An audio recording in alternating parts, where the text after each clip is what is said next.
Sziasztok! Ez egy Miket ettünk egy nap videó, és már nagyon régen volt ilyen videó, ahol megmutatom tényleg azt, hogy reggelire, vacsorára is mit teszünk, mert általában azt láthatjátok, hogy ebédre mit fogyasztunk. Gondoltam, akkor legyen ma egy ilyen kicsit egyszerűbb videó a számotokra. Mutatom is akkor, hogy a reggeli mi volt. Hát szerintem nem meglepetés az, hogy csak a szokásos, ez a zapkásánk, amit előző este elkészítünk. Ebben van zappehely, túró, tej, méz, joghurt, és ez az alapja igazából, és innentől kezdve bármilyen gyümölcsöt tehetsz rá, de hogyha nem gyümölcsöt szeretnél rátenni másnap, vagy még előtte nap, akkor akár kakaót is belekeverhetsz, de mi általában gyümölccsel szoktuk enni, és ami elengedhetetlen igazából a reggelihez, az a kávé, és ez a kis ginger shot, amit mindig láttok a bevásárláskor. Nagyon szeretjük ezt, tényleg nem tudjuk megunni, és azt gondolom, hogy nagyon jó reggeli is, olyan szempontból, hogy rostot meg fehérjét is viszel be. Hétvégente azért inkább hideget szoktunk reggelizni, de hétköznap szinte csak ezt, vagy azt a protein műzlit, amit szoktatok látni még bevásárláskor. Úgyhogy ez volt a reggeli. Általában reggeli és ebéd között nem nagyon szoktunk enni semmit, nagyon ritka, hogy esetleg valamiért úgy megéhezünk, általában délben már szoktunk ebédelni. Reggeli és a mostani ebéd között nem lett semmi fogyasztva, és természetesen vizet azért iszunk. A mai ebéd, azt mondtam már a múltkori bevásárlós videómnál, hogy egy ilyen csirkés, krumplis, répás ragút fogok csinálni, egy ilyen kicsit szaftosabb ragú lesz belőle. Az, hogy végül majd eszünk-e hozzá esetleg így kenyeret, tehát hogy pirítós kenyeret vagy valamit, mert az amúgy nagyon jól passzol hozzá, azt még nem tudom, mert van, hogy üresen esszük, akár egy főzeléket is mi simán megeszünk kenyér nélkül. De a lényeg, hogy ez lesz ma az ebéd. És ahogyan el fogom készíteni, az az, hogy már a csirkecombfiléket felkockáztam, meg a répát is, a krumplit is, a hagymát is felvágtam, tehát mindent ide készítettem. És a folyamat az igazából az lesz, hogy a csirkét fogom először lesütni, azt kiszedem az edényből, és akkor utána megy bele majd fokozatosan minden más hozzávaló, és majd a csirke is visszakerül, és kerül bele alaplé, tejszín, sajt is, tehát tényleg ez egy ilyen finom, kicsit fűszeres, krémes ragú lesz. Már csináltam egyszer, de lehet, hogy akkor nem csináltam róla videót, már nem vagyok benne biztos, már tényleg annyi videó megy ki, hogy már nem emlékszem, hogy mi az, amit konkrétan felvettem és megmutattam nektek, vagy csak fotóban mutattam nektek Instagramon, tényleg nem tudom már, szóval ezért is gondoltam, hogy akkor legyen ez így megmutatva, és akkor ez lesz a mai ebéd, és attól függ még, hogy hogyan kívánjuk hozzá, vagy sem, mert van itthon kovászos uborka, ugye pár nappal ezelőtt készítettem, amikor együtt csináltuk a videóban is, és simán el tudom képzelni, hogy még az is nagyon jól passzol hozzá, hogy akár kenyér helyett azt tegyünk. Na mindegy, szóval ilyenkor még nem mindig szoktam eldönteni, hogy a végső állapot az akkor milyen is lesz, ez attól függ, hogy hogyan kívánjuk meg az ételt, amikor elkészült. Na de akkor nincs is más hátra, mint hogy lássunk neki, és természetesen, mint mindig, ezt a receptet is megtaláljátok majd a leírásban, hogyha tetszik, és esetleg el szeretnétek készíteni.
Most, hogy már a répát egy kicsit főztem, meg belekerült az alaplé is a fűszerekkel, és egy kicsit elkezdett forni ez az alaplé, most rakom bele a krumplit, és akkor hagyom, hogy a répa meg a krumpli épp hogy puha legyen, és utána visszarakom a húst is, és hagyom, hogy igazából elkészüljön teljesen a répa meg a krumpli is, és akkor még mehet majd bele egy kis tejszín, meg egy kis parmezán, de először így hús nélkül hagyom, hogy hát majdnem készre főjenek a zöldségek benne.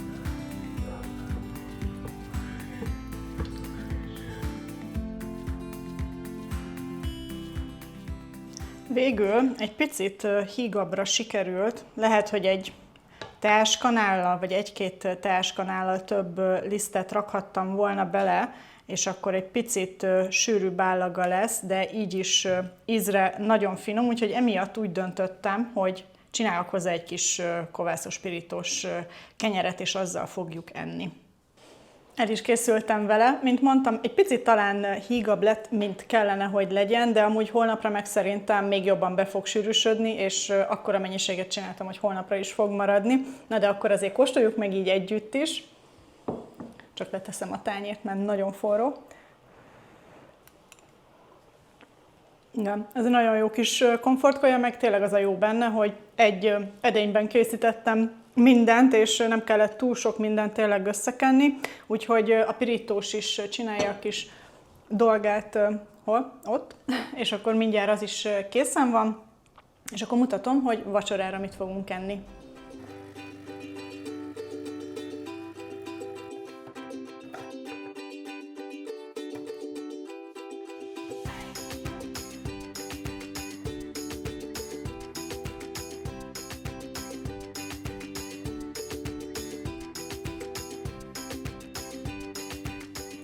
Eljött a vacsora ideje, és nem mindig tudjuk, hogy mi lesz a vacsora, legalábbis így napközben, még nem tudom előre. Általában vacsora előtt egy kicsivel meg szoktam nézni, hogy mi is van a hűtőben, és hogy esetleg mit lehetne csinálni belőle. Most azt csináltam, hogy megmondtam az Ákosnak, hogy mik vannak a hűtőben, és hogy most mi legyen ebből, mert ezeket fel kellene használni, és akkor ő így mondott dolgokat, és én abból akkor azt mondtam, hogy jó, akkor legyen most egy olyan étel, hogy van még csirke mell, ez amit tudjátok, így kiszoktam főzni, és ezt szoktuk enni igazából csirkemell felvágott helyett. Most kivételesen nem fűszereztem be így külön, hanem csak sós vízben, jó sós vízben főztem ki, és akkor ezt szoktuk enni így pirítósra, vagy hát kenyérre. És akkor most még maradt egy ilyen darabka, most már ez szerintem 3 napos, úgyhogy már épp ideje, hogy megegyük.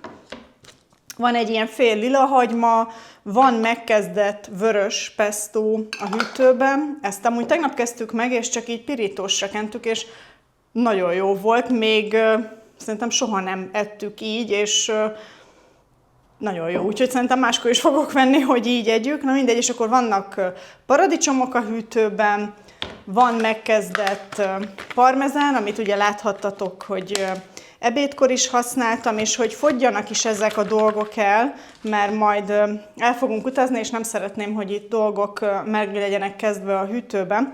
Tehát, nem tudom mennyire lehetett követni, de a lényeg, hogy olyan vacsit fogunk csinálni, hogy ezeket a paradicsomokat felvágjuk apróra, a hagymával együtt le fogjuk sütni, fogok rárakni, hát lehet, hogy nem az összes pestót, de a nagy részét rá szeretném tenni. A csirkét azt fel fogjuk aprítani, és ezt az egészet így össze fogjuk sütni. És amikor már úgy van, hogy összesült, akkor a tetejére fogunk szórni, vagy hát reszelni parmezán sajtot, és azt hagyjuk, hogy így megolvadjon, és akkor ezt fogjuk enni pirítós kenyérrel. Van még amúgy bármilyen másféle zöldség is a hűtőben, hogyha szeretnénk hozzá enni, van természetesen a kovászos uborka, szerintem amúgy most ehhez úgy jobban passzol, mint az ebédhez passzolt volna, úgyhogy ez lesz most a vacsora. Azért is gondoltam, hogy ezt így megmutatom nektek, mert én sem szoktam mindig mindent pontosan előre megtervezni, és abból készítek valamit, ami van, úgyhogy ez most egy nagyon jó példa erre, lássunk is neki.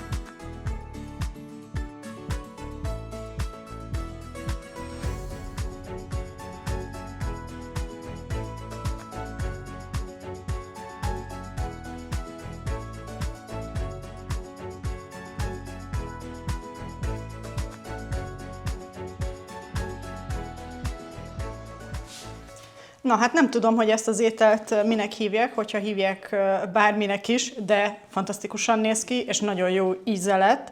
Végül nem használtam el az összes pestót, még maradt egy kevés, de azt még így a következő 1-2 napban meg fogjuk tudni enni a vacsorára.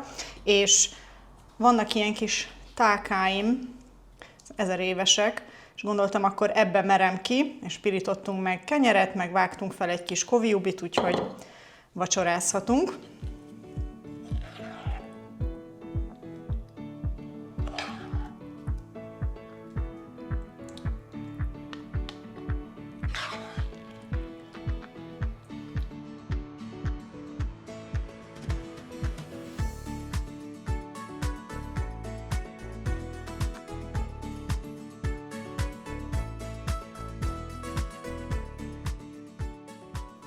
És akkor ez lett a vacsoránk a ma estére. Remélem, hogy tetszett nektek ez a videó, és hogyha szeretnétek máskor is ilyet látni, amikor a reggeli, ebéd, vacsora benne van a videóban, akkor mindenképpen írjátok meg kommentben. Nagyon köszönöm, hogy végignéztétek, és hogyha nem szeretnétek lemaradni videókról a jövőben, akkor mindenképpen iratkozzatok fel a csatornára. Találkozunk a következőben. Sziasztok!